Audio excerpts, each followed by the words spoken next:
Hi everyone, today topic is slope. Slope means the ratio of change in y coordinates to the change in x coordinates is known as slope. అంటే change in y direction to the change in x direction is also known as slope. అంటే rise by run. It is the formula is y2 minus y1 by x2 minus x1.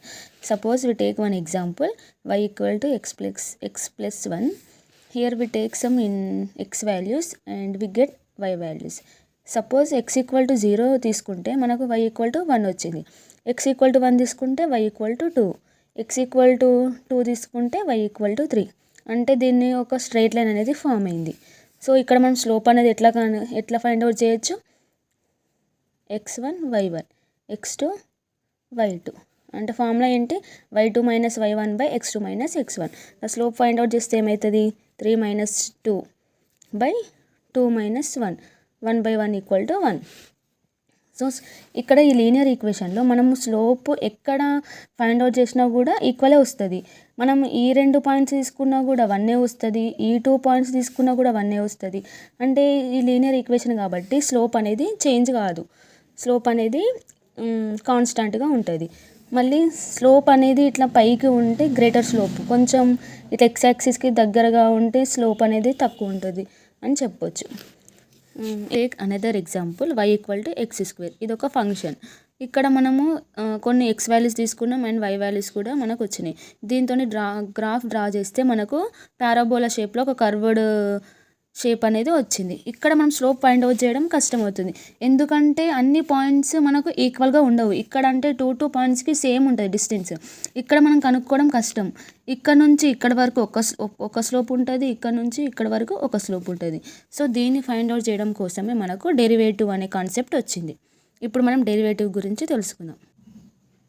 Derivatives, ఇక్కడ మనం ఒక పర్సన్కి సంబంధించిన graphs చూస్తున్నాం. అంటే ఒక person ఒక మనీ పెరిగిన కొద్దీ తన లైఫ్ స్టైల్ అనేది ఎంత చేంజ్ అయింది అనేది ఈ గ్రాఫ్ చూపిస్తుంది.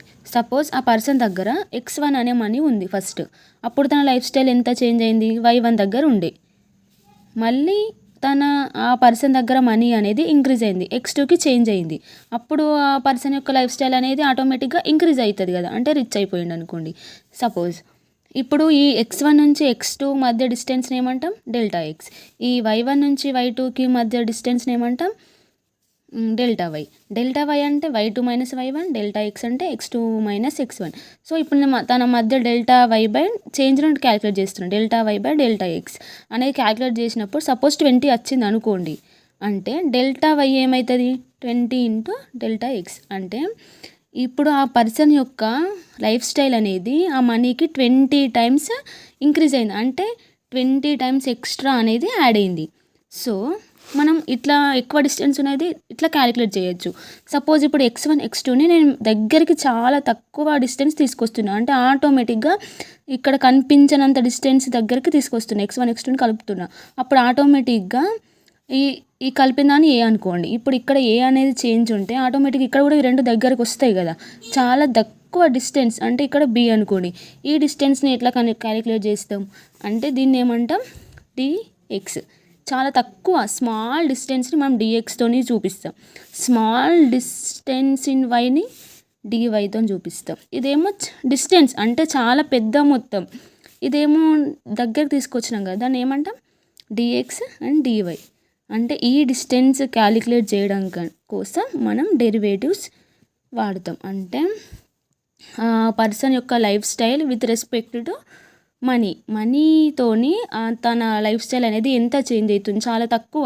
అంటే మనం కొంచెం మనీ పెరిగినా కూడా కొంచెం అనే లైఫ్ స్టైల్ మనం గుర్తించగలగాలి, దాన్నే మనం డెరివేటివ్ అంటాం. ఈ ప్రాసెస్ అంతా ఫైండ్ అవుట్ చేయడం, ఈ ప్రాసెస్ని ఫైండ్ అవుట్ చేయడాన్ని డిఫరెన్షియేషన్ అంటాం. The process of finding the derivative is known as differentiation. అంటే ఇదంతా జరుగుతున్న ప్రాసెస్ని కలిపి మనం డిఫరెన్షియేషన్ అంటాం. ద స్మాల్ డిస్టెన్స్ అండ్ కనుక్కోవడం, ద స్మాల్ చేంజ్ని కనుక్కోవడాన్ని డెరివేటివ్స్ అంటాం. ఇంతకుముందు మనం చూసినట్టు y ఈక్వల్ టు ఎక్స్ స్క్వేర్లో స్లోప్ని ఫైండ్ అవుట్ చేయడం కష్టమవుతుంది. సో దీనికోసమే డిఫరెన్షియేషన్ అనే టర్మ్ వచ్చింది. ఇక్కడ డిఫరెన్షియేషన్ ఫార్ములాని ఫైండ్ అవుట్ చేస్తున్నాం. Let y equal to f of x is a function and p and q are 2 points. p అనేది x comma f of x and q is x plus H comma f of x plus h. ఇక్కడ graph చూసినట్టయితే p and q 2 points ఇక్కడ ఉన్నాయి. ఇది change in ఎక్స్లో delta x, change in వైలో delta y. ఆ 2 పాయింట్స్ని మనం స్లోప్ ఫార్ములా ఏంటి, y2 minus y1 by x2 minus x1 అందులో సబ్స్టిట్యూట్ చేస్తే మనకి differentiation formula F of x plus h minus f of X by H అనేది మిగులుతుంది. ఇది డిఫరెన్షియేషన్ ఫార్ములా. దానికి లిమిట్ అప్లై చేస్తున్నాం బోత్ సైడ్స్. సో ఈ differentiation limit equal to limit h tends to 0 F of x plus h minus f of X by H. ఇది differentiation formula అవుతుంది. మనం ఇంతకుముందు ఇక్కడ y equal to X square అనేది non linear function తీసుకున్నాం కదా, దీనికి డిఫరెన్షియేషన్ని కనుక్కుందాం. సో ఇక్కడ ఫార్ములా ఏంటి, limit h tends to 0 x plus h minus f of x. ఇక్కడ ఫంక్షన్ ఏంటి, ఎక్స్ స్క్వేర్ కదా, సో మనం దీనికి స్క్వేర్ యాడ్ చేస్తున్నాం. సో ఎఫ్ ఆఫ్ ఎక్స్ అంటే నార్మల్గా ఎక్స్ స్క్వేర్, అందులో సబ్స్టిట్యూట్ అయితే x square x plus h whole square అంటే a plus b whole square, a square plus b square plus 2ab. X square cancel అయితే h square plus 2hx by H మిగులుతుంది.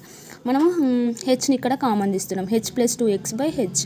H tends to 0 అన్నాం కాబట్టి H అనేది ఆటోమేటిక్గా 0 అవుతుంది. H cancel అయితే F dash of X ఏమవుతుంది, 2x అవుతుంది. అంటే D by D X of X square equal to 2x. This is differentiation process. This is derivative. Thank you.